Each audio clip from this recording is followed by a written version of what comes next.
Okay, looks like we're at the top of the hour. Good afternoon, everyone, and welcome to today's webinar, 2022 Trends and Predictions for Enterprise Workforce Devices. A few housekeeping notes before we get started. Everyone today is on mute, so if you have questions, please enter them in the chat box on the right-hand side, and we'll try to get to those at the end of the presentation. The presentation is being recorded, so a replay link and a copy of the slides will be available after the webinar. Today's presenters will be mobility expert Richard Meckerson, who's also the CEO of BlueFletch. Richard has been in the technology and mobility industry for nearly 2 decades, with experiences at Accenture and Les Meeting, and has been a sought-after resource for media and speaking. Also with us today and emceeing will be Brett Cooper, founding partner for BlueFletch.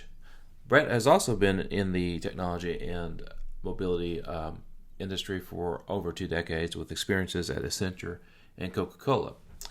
Without further ado, here's Richard and Brett. Richard, thanks for sitting down with me today. In the next few minutes, we're going to be talking about retail trends and predictions for enterprise workforce devices in 2022. So before we start with that, can you tell me a bit about what is a enterprise workforce device, or what's your definition of an enterprise workforce device? So I'll give you the Rick Makerson definition so that nobody flames me in the comments later, but it has a few elements, right? So the enterprise portion of it, it's company owned. It's not a personal device you bring to work to use, but it's a company owned device. Typically, these are shared devices. So when I'm coming into work doing my shift, I'm able to use it. And the third one is purposeful, right? So whether I'm loading bags on a tarmac for an airline, working in a hospital, working in a retail environment, it's purpose built for that environment, for how I work, for how I carry, for the healthcare, for it to be cleaned by certain products so that I'm not bringing germs into an environment and making people sick. So company owned, used by employees, purpose built. Got it. All right. So the rugged ones we can drop on the ground and they don't smash. Yeah, you can drop it on the ground, run it over with a forklift a few times, not every day, but maybe one day. Like when my kids bang them around, it makes me happy that they can bang a device. And it doesn't Do break. give my devices that I work with to my daughters to play with because I'm not going to break them. And for context, his daughters are 3 and 1, so they break a lot of things. All right, so let's talk about the trends. We got 7 trends. We talked about a couple of these beforehand and have some notes on it. And the first trend you called out was applications, and I guess go ahead. Applications. Tell me more. Well, the rise of applications. So, when we started, 15, almost 20 years ago, those first mobile devices didn't have any Wi-Fi and they barely had any memory. So you had a device and an application. And as those devices matured, or even the applications, maybe they grew. But now these devices rival the spec of some of the consumer devices out there. So you have a lot more space, a lot more capabilities. So organizations are loading these devices up with all kind of applications, whether they're homegrown, SaaS. So we're seeing a lot of applications on these devices. Are you seeing when you say SaaS versus homegrown? What is the trend? Are you seeing trends of people going one way versus the other, like adding more of their own apps versus more the SAPs and Oracles of the world? I see it going in both directions. So if you work for an organization and they pride themselves on, building their own applications and differentiating themselves in the marketplace, they are starting to be okay with some SaaS applications on those devices, and some organizations that have traditionally just leveraged a big SaaS offering like your Oracles or your SAPs or your High Jumps or your Manhattans are now starting to lean into more homegrown applications. Some of that is, if I'm a big company, SaaS makes me a little bit more efficient. I don't have to build it. I don't have to maintain it. I can just roll it out there. I don't have that time, but if I'm a full SaaS organization, I may have a little bit of time to experiment, do hackathons, and get some homegrown applications out there. Got it. We'll probably have to come back to the hackathons in a future episode. But all right, second trend you called out was connectivity. Tell me about connectivity. Where do you see connectivity going in 2022? So Wi-Fi 6 would be something very interesting for the locationing part of it. Not only do I get better coverage, I get more throughput from a bandwidth perspective, but I'm able to see where my devices are at in space. And so on the workforce side, I'm able to get more information about who's doing what, when, and where. Some of that can be fed back into an organization's intelligence. Some of it could be fed back into tools that use AI to drive tasking and performance, and 5G and LTE. So I'm seeing that in two ways. One, some organizations are leveraging the private LTE networks, and some devices out there. I know Samsung pretty heavily relied on private LTE to enable enterprise devices, or just giving a lot of different options for how these devices could be lit up. So you're seeing more of a combination versus a Wi-Fi only device or a cellular device, much more open to mixing how devices connect to, back office or the internet in general. Yeah, we'll have to come back to that locationing one. I'm interested in more about that if we have time here. Trend 3 you called out was communication apps, and I feel like there's this a super big box. I mean, we all have the Facebooks, Instagrams on our phone. We all have phones, and it feels like that corporate devices are finally catching up. So what's your thoughts on where that's going to go in the next 12, 24 months? Yeah, communications has been interesting. And I think COVID has played an interesting part in it as well, right? So as we've worked more remotely, organizations have lit up Zoom, they're leaning on Slack, and especially Microsoft Teams. And so I could see on these workforce devices extending that Teams or some of that communication ability out, pushing it out to the field. Zebra is rolling heavy with the Workforce Connect. I know Honeywell has partnered with Theatro in some instances, and they're using Counterpoint in others. But organizations are opening up to people communicating just because they know that they can be more efficient and more productive. The other trend is almost a sub-bullet of communication. So communication in lieu of telephony. And so these devices don't necessarily need to be connected to a traditional telephone or switchboard anymore.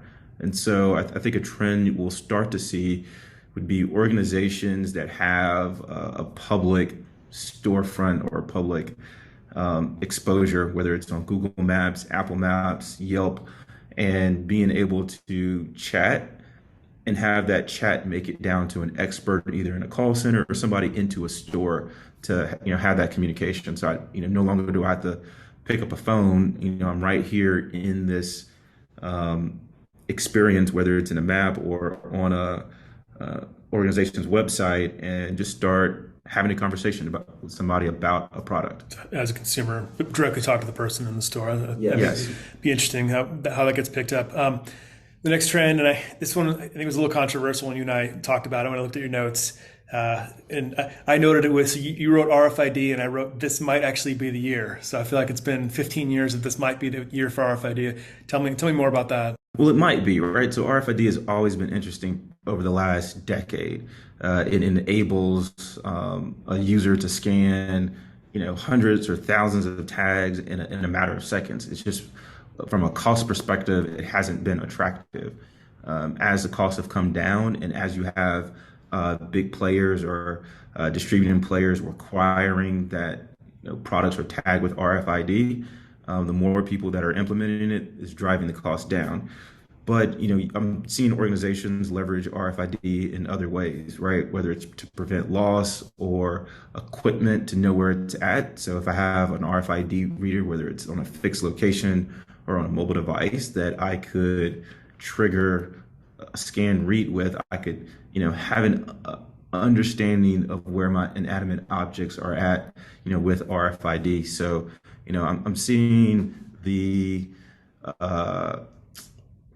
imagination of RFID actually start to play itself out in the workplace. Yeah, and I feel like with the last 24 months of supply chain being a mess, I feel like a lot of people wish they knew where more stuff was on their shelves. Oh yeah. It's like I just feel like the warehouses we go into, it's like the Indiana Jones and the Raiders of the Lost Ark, where they put the Ark in a building somewhere, and it's football fields and football fields of stuff, and it's not easy to find things if it's not put in the right spot. and you have an irate customer on the phone saying there are 8 on the website, go find them, and you're in a 1 million square foot, 2 million square foot facility, and they just don't understand that it's a lot of stuff in here. All right, trend number 5. So this is probably another controversial one: the personal versus shared device. Right. So not personal as in BYOD, but personal as in this is my device, and nobody is going to mess with it. Now, sometimes you and I have seen this. We've gone out to facilities or we've gone out to sites, and people hide devices in lockers because this device always works. It's like their lucky device. But one of the innovative things that Walmart and Samsung did earlier this year, because of COVID, was give people a personal workforce device that they could take home. And so that's interesting because, now instead of this device being in this protected walled or garden environment where, it's always on the same network, it always charges in the same place, it never leaves the facility unless it's broken, can be anywhere. And so it'll be interesting to see how they manage those almost million devices that they're going to roll out.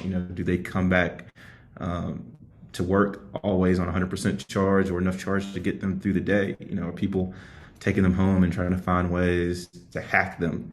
If somebody leaves the organization, do you try to recoup that cost, or you just, get another device from Samsung and roll it out? So that's going to be an interesting trend to see if other retailers follow.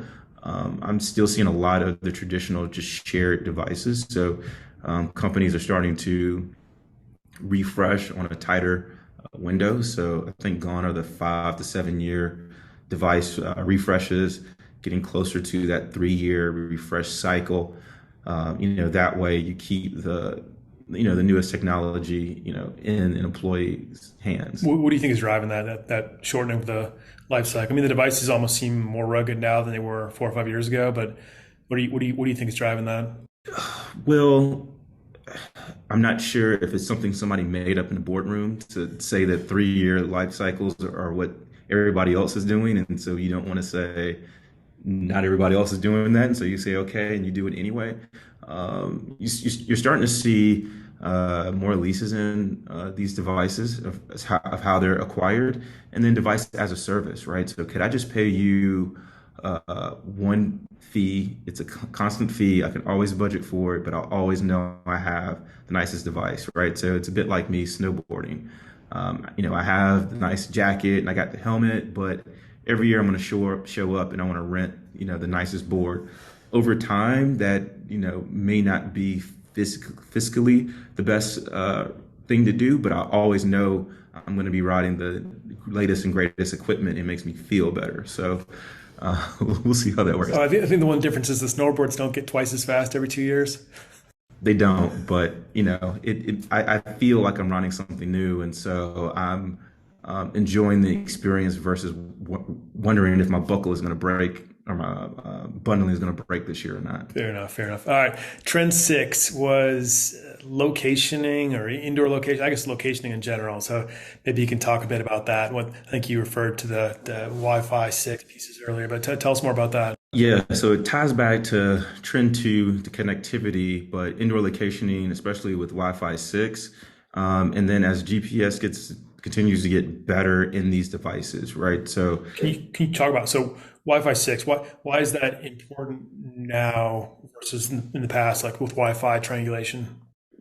Because you're going to have greater detail as far as things indoors, in space indoors, and so that becomes important when if I'm scanning the inventory, and if you want to know if something is on aisle 13 or just near aisle 13, it could be on aisle 11, 12, 14, or 15. So being precise for indoor mapping of a product, or being able to give just indoor directions, right? I could be on a forklift, and if I'm picking or putting away, you just remove things for me as a worker, a potential worker, to think about, and all I do is react to what's going on the screen. And just make sure. So as I think about it, I think about Wi-Fi 6 gives you, like I they call it sub-meter accuracy. So within 30 inches where anything is at any point in time. Now, if you have more than three APs, those APs have it built in, the devices have it built in. That's really what creates that power for the locationing indoors.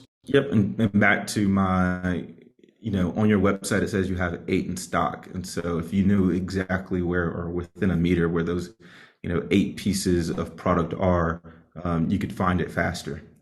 Yeah, I guess I get probably with the buy online pickup and trying to optimize that helps a lot too. And the last trend, so trend 7, you listed on there was you called it the 3 Rs. I guess it's not reduce, reuse, recycle, but the your new 3 Rs. So what are those?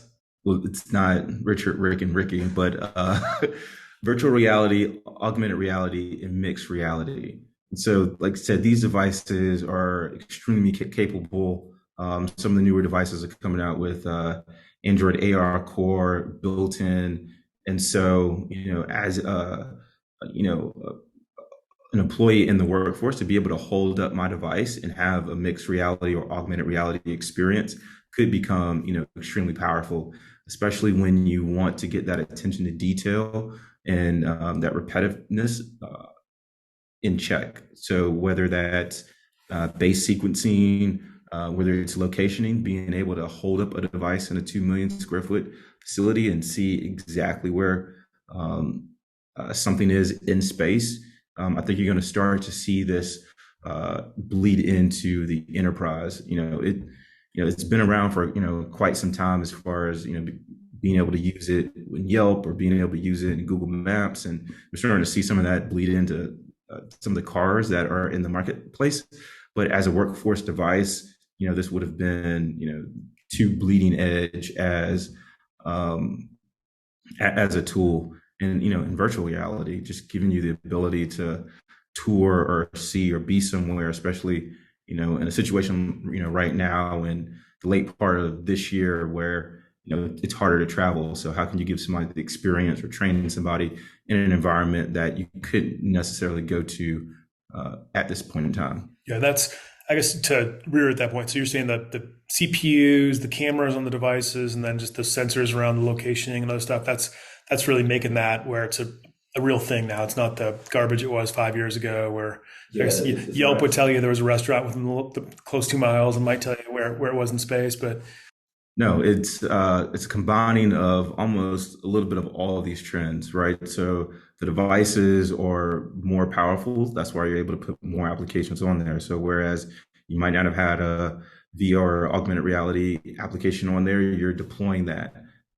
You have better connectivity. So I'm able to send and receive much more data across much more devices. And so that enables me, Wi-Fi 6 with the triangulation to know where I'm at in space makes all that possible. And so it's just a continuing of improvement is just allowing these devices to do more.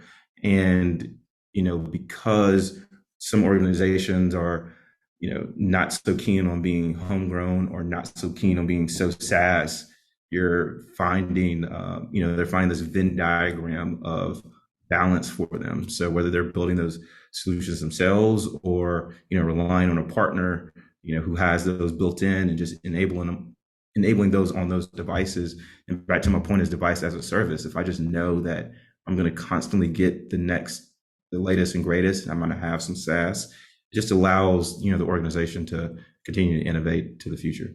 Cool. All right. So just a quick summary. So the 7 trends called out today. So the first one, applications. So more homegrown applications, more SaaS applications on those devices, on those workforce devices. Second one was the improved connectivity. So the LTE, 5G, Wi-Fi 6s. Third one was communication apps. So employees talking to each other, not the traditional VoIP and phone lines, but more of the new communication mediums. The fourth one you mentioned was RFID. It's going to be the year. I might have to check you on that one at the end of 2022. It's out there. It's out there. Number 5 was the personal device. Actually, the what Walmart's doing, where they're assigning devices to employees and hoping that creates more ownership. Number 6 was the indoor locationing. So, using this Wi-Fi 6, using the new routers that have built-in, or new APs that have the built-in Wi-Fi 6 and triangulation pieces. And then the last one, he's called the three R's, the virtual, augmented, and mixed reality. So leveraging the hardware to actually have those experiences.